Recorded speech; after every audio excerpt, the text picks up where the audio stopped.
Hi there, this is Shawn Hansen, and it's Make It Monday. Today, I'll be walking you through the process of making some simple changes to 2 pages from my Plan Doodle Journal to create a set of Flower a Day drawing page templates you can use as standalone items or as the starting point for an entire Flower a Day drawing journal. If you don't yet have your copy of the Plan Doodle Journal, you can grab it at the link you see here. Included in the Ultimate Sellers Pack is video training walking you through the process of creating a complete print and a complete digital Flower a Day drawing journal from the Plan Doodle Journal. Okay, let's get started creating our Flower a Day drawing page templates.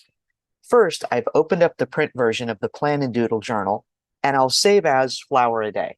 So I'll go up to File, Save As, and Flower a Day.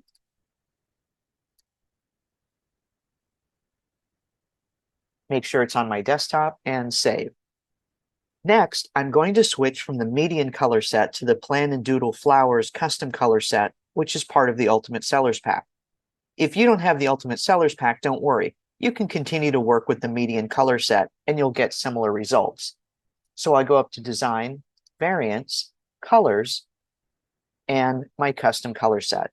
Now I'm going to scroll down and select this first page. As you can see, the pages of the Plan Doodle Journal combine how to draw elements with planning elements. But we're going to focus solely on the how to draw elements to create our new set of Flower a Day drawing page templates. To do this, we're going to start with a day that features a set of slides that has how to draw elements on one slide and the drawing box on the other. So I want to go up to View and Slide Sorter. And I actually want to use the Day 2 page layout. So here's the Day 2 marker that makes this the Day 2 page layout. This page 2 layout, along with our Day 9 drawing box, is going to be our starting point. To make things easier, I'm going to go ahead and remove the slides we don't need. So I'll remove all the slides before this page 2 day layout. So I'll select Day 2, hold down my Shift key and go all the way up to this stop, and then delete. Then I want to remove all of the slides from this Day 3 marker to the Day 9 drawing box. The drawing box is right here, and I want to keep it, so the slide before is number 18. I'll select those and delete. And then I'll delete from slide 10, holding down my Shift key all the way to the end. And then save. I'll return to normal view, click on the Home tab, and then select the first slide. For this transformation, I'm going to want to change the page color, the font style, the font color, and elements of the page layouts. Let's start by changing the font, which is a process that's a bit different on a Mac than it is on a PC.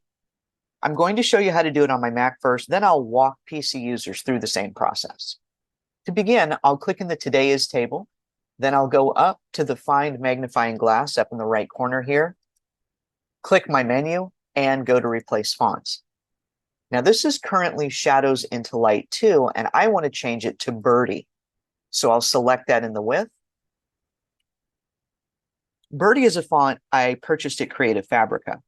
If the Birdie font is no longer available or you don't have access to it, you can check for similar fonts there, or you can try Google Fonts, which are free for commercial use. Of course, you can always keep the font the same if you prefer. Now with Birdie selected, I'll click Replace and then Close. Then I'll save.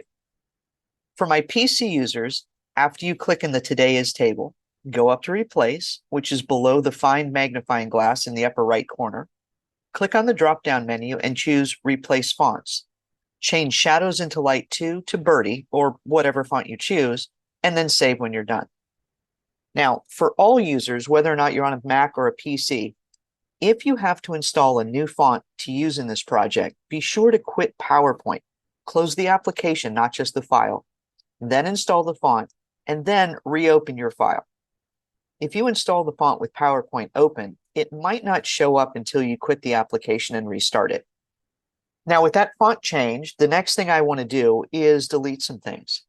I'm not going to use anything on this slide but the step-by-step drawing, so I want to delete everything else and save. I'll just select and delete.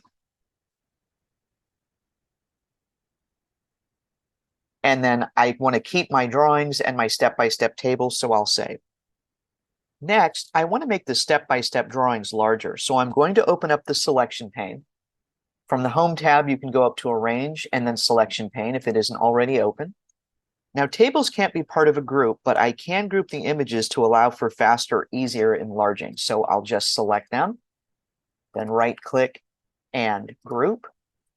With that group selected, I want to go up to Shape Format, and I want to resize.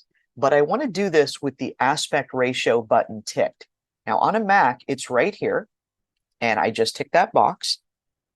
PC users, if you don't see the aspect ratio box, click the little arrow to the right of the word size, and a dialog box with more options will appear. You'll find that there.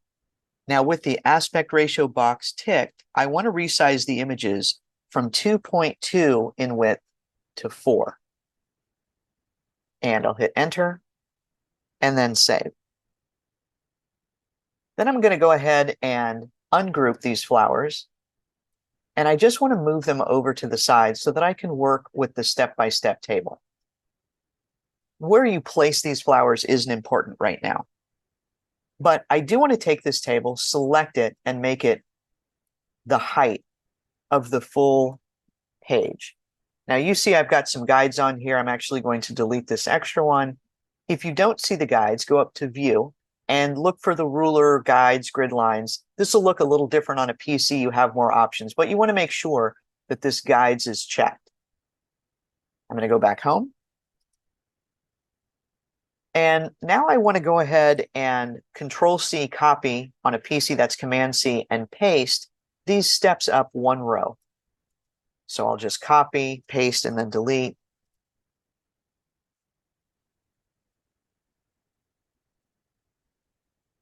And again, this is Control or Command-C, and then paste is Command or Control-V, and delete.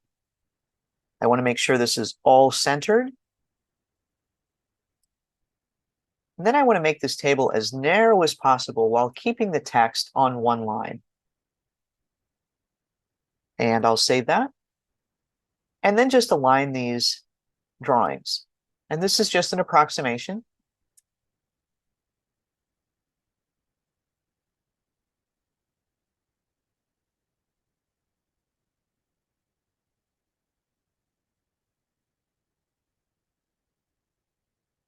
Bump this up a little with my arrow keys, click away. I like the way that looks.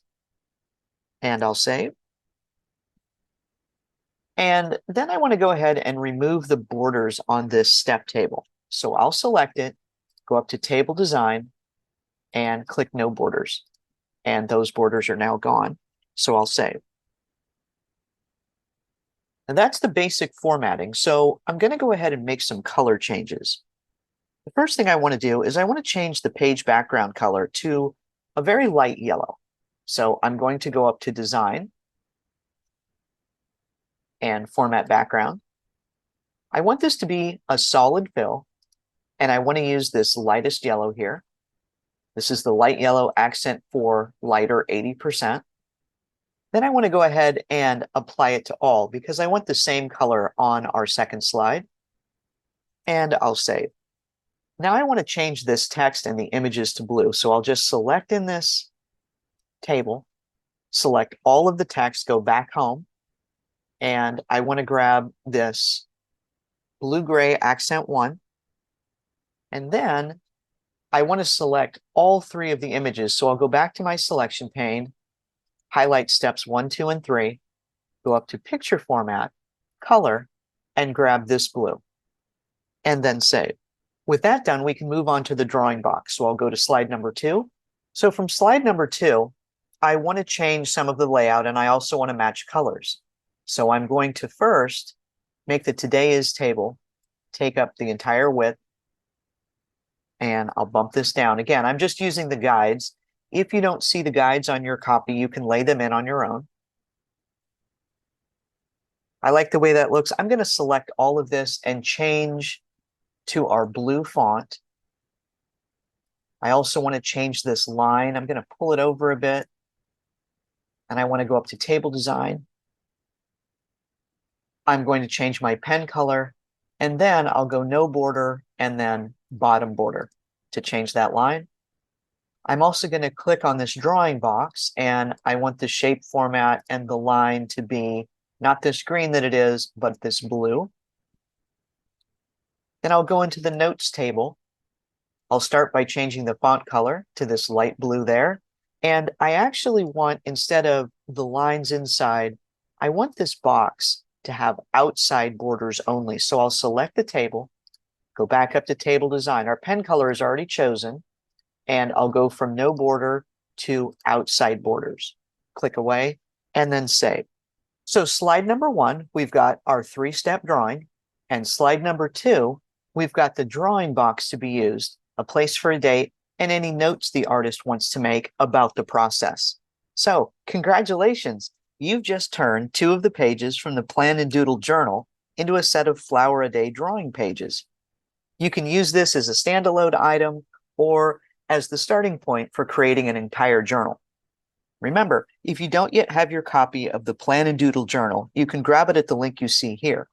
And included in the Ultimate Sellers Pack, you'll get video training walking you through the process of creating a complete print and a complete digital Flower a Day drawing journal from the Plan and Doodle Journal. So a larger project based on what you've seen here. Once again, this is Shawn Hansen. I hope you've enjoyed this Make It Monday and that you've been inspired to create something new right along with me.